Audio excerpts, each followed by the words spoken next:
Selama ini banyak orang mempelajari hukum dengan cara membaca undang-undang, menelaah pasal-pasalnya, lalu menyimpulkan itulah hukum. Cara ini tidak sepenuhnya keliru, namun pendekatan ini belum cukup untuk memahami hukum seutuhnya. Hukum bukan teks di dalam regulasi yang ada untuk sekedar dibaca, apalagi dihafalkan. Hukum adalah sesuatu aturan yang harus diuji dan dipertanyakan apakah ia benar dan apakah ia adil sehingga harus ditaati. Ketika hukum hanya dipahami dari teks dan bunyi pasal, sesungguhnya yang terjadi bukanlah pemahaman, melainkan kedangkalan berpikir. Kita merasa tahu hanya karena membaca, merasa paham hanya karena menghafal undang-undang. Padahal yang kita lihat baru sebatas kata-kata dan kalimat yang diundangkan. Sementara makna dan keadilan yang seharusnya hidup di dalam suatu undang-undang justru tidak pernah benar-benar kita sentuh. Kita merasa cerdas karena bisa mengutip pandangan ahli, menyebut bunyi pasal, padahal kita tidak pernah benar-benar berpikir tentang hukum. Memahami hukum hanya dari teks dan bunyi pasal adalah bentuk kemalasan berpikir. Kita terpaku pada kata dan kalimat dalam suatu undang-undang, tetapi gagal mempertanyakan kenapa aturan hukum itu harus diterapkan, apa tujuannya, dan benarkah hukum itu diberlakukan untuk menciptakan keteraturan hubungan antar warga negara, atau justru untuk mengakomodir kepentingan sekelompok tertentu dan mengabaikan kepentingan kelompok lainnya. Memahami hukum hanya dari teks undang-undang hanya akan melahirkan kedangkalan. Lalu bagaimana sebaiknya hukum itu dipelajari? Hukum seharusnya tidak hanya dibaca, tetapi juga dipahami secara kritis. Tidak hanya dihafal, tetapi juga ditelaah makna dan tujuannya. Mempelajari hukum berarti berani bertanya di balik setiap aturan hukum. Untuk siapa hukum ini dibuat? Nilai apa yang hendak dilindungi oleh hukum tersebut? Dan apakah hukum tersebut dapat menghadirkan keadilan atau justru melahirkan ketidakadilan? Mengapa kita harus bersikap demikian? Karena hukum lahir dari pemikiran manusia, maka ia tidak pernah sepenuhnya sempurna. Hukum selalu terbuka untuk diuji, dikritik, bahkan dalam kondisi tertentu, hukum itu harus ditentang. Disinilah pentingnya memasuki ranah filsafat hukum. Filsafat hukum memberikan cara berpikir yang lebih dalam. Ia dapat membimbing kita untuk tidak berhenti pada bunyi pasal, tetapi menembus hingga ke dasar nilai, kebenaran, dan keadilan yang menjadi ruh dari hukum itu sendiri. Tanpa filsafat hukum, kita hanya akan menjadi pembaca aturan. Tetapi dengan filsafat hukum, kita dapat menjadi penilai, penguji, sekaligus mampu membuktikan kekeliruan penalaran hukum dalam satu undang-undang. Filsafat hukum tidak hadir untuk membenarkan setiap isi peraturan perundang-undangan. Ia juga bukan sekedar alat untuk menjelaskan apa yang tertulis di dalam hukum.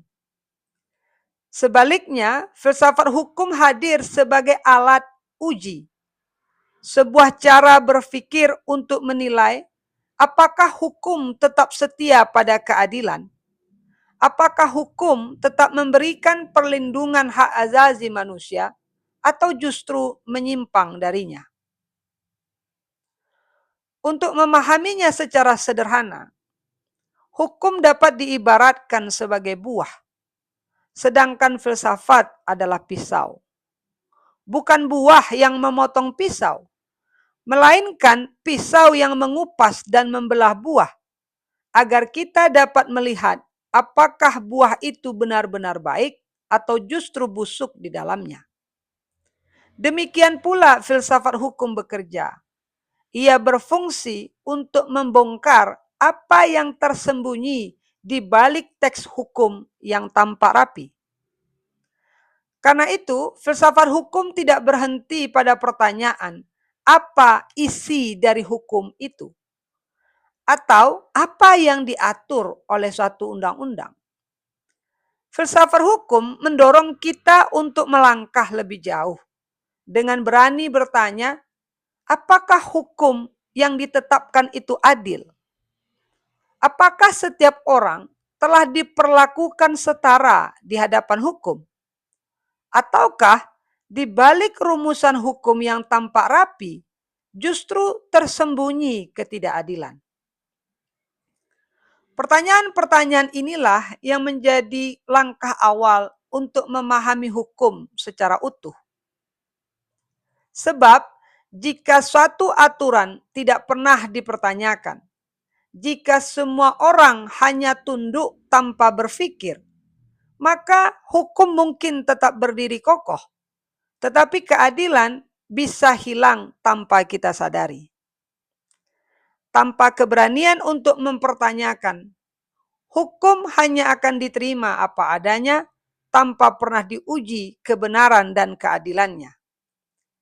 Di titik ini, filsafat hukum mendorong kita untuk berpikir kritis, tidak sekedar menerima, tetapi juga dituntut untuk mempertanyakan, menilai, dan menguji, serta mengkritik aturan yang tidak adil. Karena pada akhirnya, hukum yang baik bukan hanya yang tersusun rapi dalam teks, tetapi yang mampu menjawab rasa keadilan manusia.